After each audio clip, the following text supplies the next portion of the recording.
এরপর প্রশ্ন হলো আধুনিক বোরকাগুলো পরা যাবে কিনা। আধুনিক বোরকা আবার কোনগুলো ভাই? আচ্ছা, আধুনিক বোরকা মানে হলো অনেক বেশি টাইট ফিট বোরকা অনেকে পরেন, আমাদের অনেক বোনরা পরেন। আবার অনেক বোনরা অনেক বেশি চাকচিক্যপূর্ণ বোরকা পরেন। এই আপনাদের এই নোয়াখালী লক্ষ্মীপুর এলাকাতে একটু বেশি, বিশেষ করে প্রবাসী লোক বেশি থাকে, তো এই জন্য ওই বিদেশ থেকে চাকচিক্যপূর্ণ বোরকাগুলো নিয়ে আসে। ভাই বোরকার উদ্দেশ্য কি?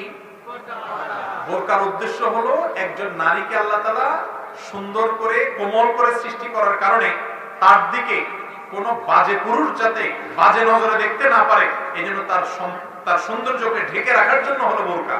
সেই বোরকাটা যদি এত চাকচিক্যপূর্ণ হয়, এত জাঁকজমকপূর্ণ হয়, এত সুন্দর হয়, এত টাইট ফিট হয় যে তার শরীরের বিভিন্ন অঙ্গ প্রত্যঙ্গ ফুটে ওঠে, আল্লাহ মাফ করুক, তাহলে সেই বোরকাটা তো নিজেই আবার ওই সৌন্দর্যের মধ্যেকার মানুষকে ডাকতেছে, সেই সৌন্দর্য দেখার জন্য মানুষকে আকৃষ্ট করতেছে। তাহলে সেই বোরকার উপরে বরং আরেকটা বোরকা লাগবে। বুঝেন না কথা? যেই বোরকা অনেক বেশি চাকচিক্যপূর্ণ, জাঁকজমকপূর্ণ, ওইটার উপরে আবার আরেকটা কি লাগবে? বোরকা লাগবে। কারণ বোরকার কাজই হলো, আল্লাহ বলেছেন ওয়ালা ইউবদিনা যিনাতাহুন্না, নারীরা তাদের সৌন্দর্যকে যাত্রার কাছে, বাজারের লোকের কাছে, রাস্তার লোকের কাছে প্রকাশ করে বেড়াবে না। মুসলমান নারী সম্ভ্রান্ত, তার ইজ্জত সম্মান আছে, এটা খোলা কলার মতো না। মাসি বলবে, যে কেউ দেখে তাকে নিয়ে বাজে চিন্তা করবে। সম্ভ্রান্ত নারী নিজেকে ঢেকে ঢুকে রাখবে, তার পরিবারের লোকদের সামনে তিনি শুধুমাত্র স্বাভাবিক হবেন, আর বাইরের লোকেরা তাকে নিয়ে বাজে চিন্তা করবে, কল্পনা করে তিনি করতে দিবেন না। এটা তার ইজ্জতে বাঁধবে, তাকে নিয়ে মনে মনে জেনা করবে, এটা তার সম্মানে বাঁধবে। এর নাম মুসলমানরাকে নারী, তাকে বোরকা করতে বলা হয়েছে, পর্দা করতে বলা হয়েছে। সেই পর্দা যদি এরকম টেডি মার্কা পর্দা হয়, তাহলে তার উপরে আরেকটা কি লাগবে? পর্দা লাগবে। আমাদের কিছু বোনরা আছেন নতুন হয়তো পর্দায় আসে, নতুন দিনের পথে আসেন, তারা হয়তো প্রথমে এটা দিয়ে শুরু করেন, তাদেরকে আমরা অ্যাপ্রিশিয়েট করি, ওয়েলকাম করি। আস্তে আস্তে তারা ইনশাআল্লাহ পরিপূর্ণ পর্দা যাবেন সে আশা করি। কিন্তু আমাদের যে সমস্ত ভাইরা নিজেদের মা বোনের জন্য, স্ত্রীর জন্য বোরকা কিনেন, আপনারা এই বোরকাতে হাতে আপনার কাজ আছে কিনা, বুকে কাজ আছে কিনা, এবং কালারফুল কিনা, জাঁকজমক কিনা, আবার অনেক সময় ঢোলা তো দূরের কথা, ওটা টাইট দেখে কিনেন, এটা কখনো বোরকার উদ্দেশ্য পূরণ করে না। বোরকা পরা আর না পরা বেশিরভাগ ক্ষেত্রেই সমান। কথা বুঝাতে পারছি? গুনাহ হবে, মনে রাখবেন। দায়ুস কারে বলে জানেন? দায়ুস কে? দায়ুস সারা জীবন শুনে আসছেন, মহিলাদেরকে দায়ুস বলে, পুরুষরা হলো দায়ুস। আর দায়ুস আল্লাযী ইউকিরু ফি আহলিহি আল খাবাস, নবীজি বলেছেন দায়ুস হলো ওই পুরুষ, ওই লোক, যেই লোক তার পরিবারের অশ্লীলতা, বেহায়াপনা, বেপরদা এগুলোকে সাপোর্ট করে যায়। আপনি নিজে এসব বোরকা কিনে দিবেন, আপনি দায়ুস হবেন। আর হাদিসে আসছে দায়ুস লা ইয়াদখুলুল জান্নাহ, দায়ুস জান্নাতে যাবে না।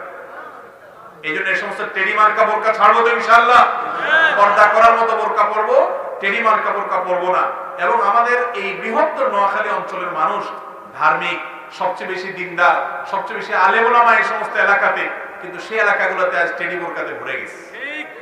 আমরা এগুলোর বিরুদ্ধে ইনশাআল্লাহ কাজ করতে হবে, করবো তো ইনশাআল্লাহ। আল্লাহ আমাদেরকে তৌফিক দান করুন। ঘর থেকে বের হওয়ার সময় পেছন থেকে কেউ ডাক দিলে যাত্রা অশুভ হয়, এটা কি ধরনের বিশ্বাস? পেছন থেকে কেউ ডাক দিলে যাত্রা কি হয়? অশুভ হয়, মানে সামনে কোন শনি অপেক্ষা করতেছে, এই তো? আচ্ছা, তো পিছন থেকে ডাক দিলে কি হবে? কোন বিপদ হবে, এই তো? আল্লাহ মাফ করো, এই সময় এসেও যদি এই ধরনের কুসংস্কারাচ্ছন্ন বিশ্বাস আমাদের সমাজে এখনো থাকে, এটা তো আমাদের জন্য লজ্জার কথা ভাই। পিছন থেকে ডাক দেয়া, সামনে থেকে ডাক দেয়া, ডানে থেকে ডাক দেওয়া, বামে থেকে ডাক দেওয়া, কোন দিক থেকে ডান ডাক দেওয়ার পরে হাদিসে কোনো নিষেধ নাই। অতএব কেউ যদি মনে করে যে আমার পিছন থেকে কেউ ডাক দিলে আরে পিছু টান হয়ে গেল, তাহলে আমার সামনে আর বোধহয় ভালো কিছু নাই, এরকম কেউ যদি বিশ্বাস করে, তাহলে সে এই ডাকের মধ্যে যে ক্ষতি আছে এটা বিশ্বাস করলো, এর ফলে সে একটা ছোট শিরকে লিপ্ত হলো। আমার ভালো ক্ষতির মালিক কে? আল্লাহ। সে সামনে থেকে দিছে ডাক না পিছে দিয়ে, তার ডাকে কি আসে যায়? আমি যদি মনে করি যে আল্লাহ ছাড়া কেউ আমার লাভ ক্ষতির মালিক না, তাহলে এই ডাকে কিছু হবে যাবে আমার? যদি বিশ্বাস করে যে পিছন থেকে ডাক পাইছি, হ্যাঁ রে, তাহলে আজকে কপালে খারাপ আছে, বাইরে আসার সময় ঝাড়ু দেখছি, সর্বনাশ, তাহলে কপালে ঝাড়ুই আছে আজকে সামনে। হ্যাঁ, কাকের ডাক শুনছি বাইরে হওয়ার সময়, সর্বনাশ, তাহলে শেষ, শনিবারে বাইরে তাহলে শনি নিয়ে পাইছি আমারে। এরকম আজে বাজে এবং কুকথা আমাদের সমাজে একসময় ছিল, এখন এগুলো আলহামদুলিল্লাহ নাই। এখনো অনেকে বিশ্বাস করে, এটা লজ্জার কথা। মুসলমান মনে করবে তার লাভ লস এগুলোর মালিক কে? আল্লাহ। আমলের মাধ্যমে ভালো আশা করবে, বদামল করলে খারাপ হবে। কেউ যদি পিছনের দিক থেকে ডাকে অথবা সামনে ঝাড়ু দেখে, আবার দেখা যায় দোকানদার প্রথম কাস্টমার যদি বাকি চায় তো বলে কপাল আজকে শেষ সারাদিনের, আছে না এগুলা? কিন্তু দোকানদারদের এটা এখনো খুব শক্ত করে দোকানদার ধরে রাখছে যে বাকি চায়। প্রথম যদি এসে একজনের ভাঙতি চায় যে সারাদিন তাহলে আজকে এই কাম করতে করতে যাবে, এগুলো ফালতু কথা এবং অযথা কথা। যাত্রা নষ্ট হয় বলে আমার কিসের যাত্রা নষ্ট হয়? মুসলমানের সমস্ত কুসংস্কারে বিশ্বাস করতে পারে না। লাভ ক্ষতির মালিক কে? আল্লাহ। এই সমস্ত বাজে কথা বিশ্বাস করা যাবে না। এগুলো করলে ঈমানের জন্য ক্ষতিকর হবে। আল্লাহকে কে সৃষ্টি করেছেন এমন প্রশ্ন বা কুমন্ত্রণা মনে আসলে কি বলতে হবে?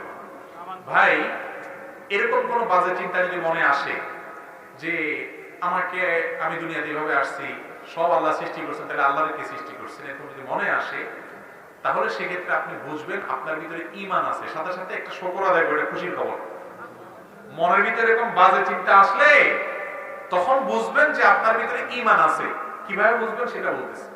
একবার এক সাহাবী তিনি রাসূল আকরাম সাল্লাল্লাহু আলাইহি ওয়াসাল্লামকে এই কথাটা বলেছেন, ইয়া রাসূলুল্লাহ, আল্লাহ সম্পর্কে আমার মনে বাজে চিন্তা আসে। তখন নবী সাল্লাল্লাহু আলাইহি ওয়াসাল্লাম বলেছেন যে যাকা নাফসুল ঈমান, এটাই তো ঈমান।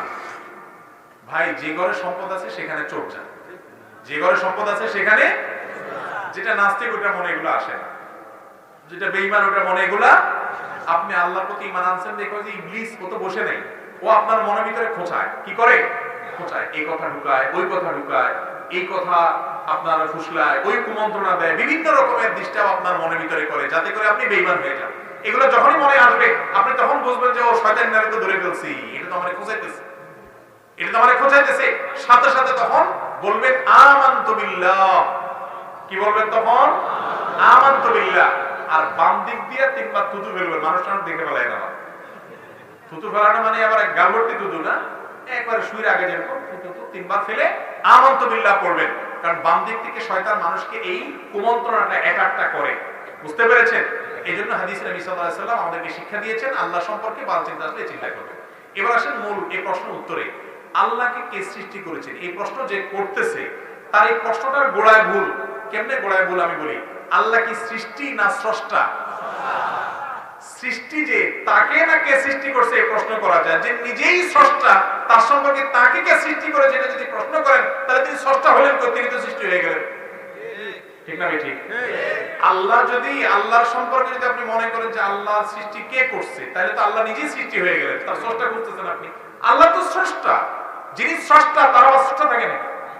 তাহলে বুঝতে হবে এটা ইবলিস চোরা আপনার মনের ভিতরে উটিস পিটিস করতেছে ঈমানটা নষ্ট করার জন্য। এটা মনে আসার সাথে সাথে আল্লাহ শুকর আদায় করবেন, আমি ঈমানদার, আমার ঘরে চোর আসছে, ইবলিস আসছে।